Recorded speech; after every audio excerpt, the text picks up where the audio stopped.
Thank you very much. Of course, our Councilor Dinggin Lumera. At para po, paano po tayo maupo lahat? At para po i-welcome ko yung lahat sa ating Kasahanang Bayan 2026, palakpakan po natin our Municipal Vice Mayor, Honorable S.C. Russell Gillier Inares.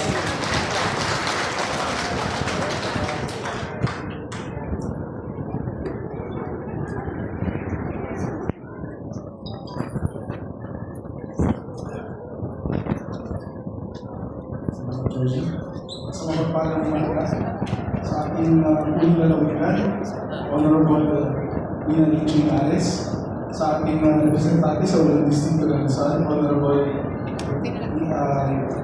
Rebecca Inares, sa ating Pulbayan, Honorable Rhea Inares, sa ating Sibuyan, mga kasamahan ko sa ating Legislatura, sa magandang umaga, magandang hapon pala.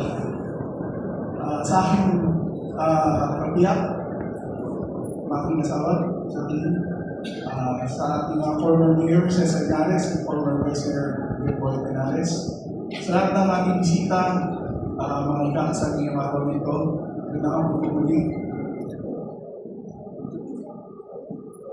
Essentially po, magandang hapon.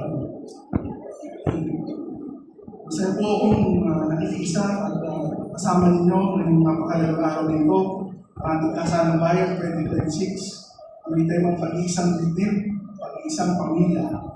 Ang basyong ito ay pag-iiwan ng pamamahalan at pangakong pagtitibay sa harap ng batas ng ating komunidad. Ito rin po ay simula ng bagong mundo ng buhay para sa ating mga ikakasal.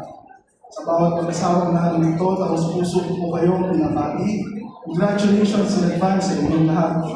Kayo ay nagsisimula ng isang paglalakbay na puno ng pag-asa, pangarap at responsibilidad. Ang pag-aasawa ay nangangailangan ng pagmamahalan, paggalang, pagtitiwala at pagtutulungan. Through these values, nabubuo ang isang matibay na tahanan na nagsisilbing pundasyon ng isang maayos na komunidad. As Vice Mayor kasama sa Sangguniang Bayan, patuloy po ang suporta sa mga programa na tatakuyin ng kapakanan ng pamilya at komunidad. Naniniwala kami na sa matibay ng pamilya nagsisimula ang maayos at nagkakaisang bayan. Sa mga bagong kasal, nawa ay maging gabay ninyo ang pamahalaan at pag-unawa sa bawat araw ng inyong pagsasama. Harapin ninyo ang bawat hamon ng magkasama, may respeto at panindigan sa isa't isa. Muli, binabati ko kayo lahat sa espesyal